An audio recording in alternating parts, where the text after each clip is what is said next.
కన్యరాశి వారికి శ్రీ పరాభవనామ సంవత్సరంలో ఆదాయ వ్యయాలు ఎలా ఉండబోతున్నాయి, గ్రహ సంచార స్థితి అనుకూలంగా ఉన్నప్పుడు యోగాన్ని ఎలా పొందాలో ఈ వీడియోలో సవివరంగా సంపూర్ణంగా తెలుసుకుందాం. కన్యరాశిలో ఏ నక్షత్రాలు వస్తాయనగా ఉత్తరా నక్షత్రంలోని 2, 3, 4 పాదాలు, హస్తా నక్షత్రంలోని 4 పాదాలు, చిత్తా నక్షత్రంలోని 1, 2 పాదాలు కలిపితే కన్యరాశి. రాశాధిపతి బుధ భగవానుడు, ఇలా ధాన్యాధిపతి అయ్యాడు. వీరి యొక్క ఆదాయం 8, వ్యయం 11, -3 అయినను రాశాధిపతి గ్రహాలు యోగదాయకంగా ఉండడం వలన ఈ కన్యరాశి వారంతా అదృష్టవంతులు ఎవరు లేరు అని చెప్పి కూడా గమనించాలి. కనుక వ్యవసాయ సోదరీమణులకు, ఆహార ఉత్పత్తులు, ఎక్స్పోర్ట్స్ ఇంపోర్ట్స్ బిజినెస్ చేసేవారు, సూపర్ మార్కెటు, కిరాణం షాపు, వస్త్ర సంబంధ వ్యాపారాలు, జ్యువెలరీ, డైమండ్స్, సంపూర్ణమైనటువంటి కేశ సౌందర్య వ్యాపారం చేసేవారందరికీ కూడా ఎలాంటి తిరుగులేని జీవితాన్ని పొందబోతున్నారు అని చెప్పి కూడా గమనించాలి. అలాగనే ధనస్థానాధిపతి శుక్ర భగవానుడు సస్యాధిపతి అవ్వడం వలన నిత్యము అందరూ సస్యశ్యామలంగా ఉండాలి, అందరూ బాగుండాలి, అందులో మా కన్యరాశి జాతకులు బాగుండాలని మీ కోరుకోవడం మీ గొప్పతనంగా భావించగలగాలి. తృతీయ స్థానాధిపతి కుజ భగవానుడు మంత్రివర్యులు అవ్వడం వలన స్వల్పమైనటువంటి తల్లిదండ్రులతో, అన్నాదమ్ముళ్లతో, అక్కా చెల్లెలతో, పార్ట్నర్స్, వ్యవహార కార్యక్రమాలు నడిపించే వారితో స్వల్పమైన విభేదాలు కనబడుతున్నాయి. కనుక కొన్నిటిని మౌనంగా చూసిచున్నట్టు వదిలేయాలి, విననట్టు ఉండాలి. కొన్ని సందర్భాల్లో ఎలా ఉండాలంటే కళ్ళున్న గుడ్డివారు, నోరున్న మూగవారు, చెవులున్న చెవిటివారిలాగా ఉండగలిగినట్లయితే పెద్ద పెద్ద సమస్యలు కాలక్రమేణా సమసిపోతాయి. నేను ప్రతిదానికి మీరు తలదూర్చారా, బంధుత్వాలు బాంధవ్యాలు తెగిపోయి, పార్ట్నర్షిప్లు విడిపోయి, పోలీస్ స్టేషన్లు, కోర్టు సమస్యలు వచ్చేటువంటి పరిస్థితి అధికంగా ఉంటుందని చెప్పి కూడా గమనించాలి.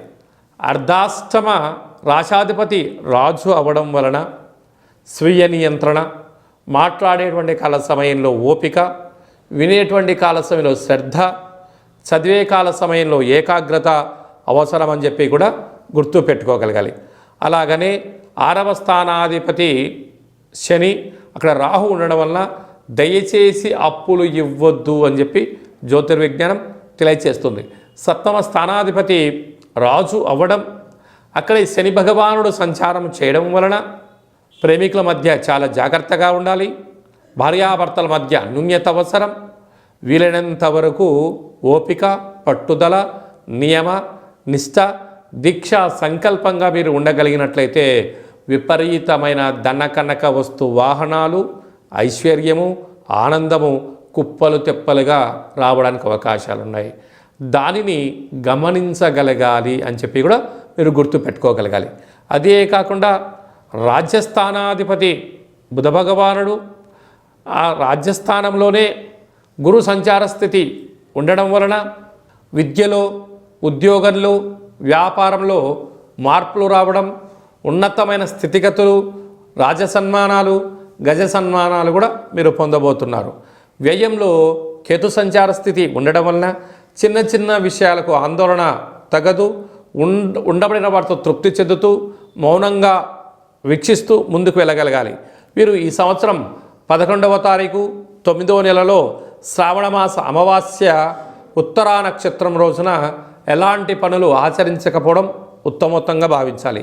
2/4/2026 చైత్రమాస పూర్ణిమ గురువారము హస్తాచిత్తా నక్షత్ర సందర్భంగా మరియు 23/3/2027 పాల్గొన మాస పూర్ణిమ సోమవారం, ఈ 3 డేట్స్ డైరీలో మీరు తప్పక రాసి పెట్టుకొని ముఖ్యమైన పనులు, దూరవాయు జల ప్రయాణాలు పెట్టుకోకపోవడం ఉత్తమోత్తంగా భావించగలగాలి.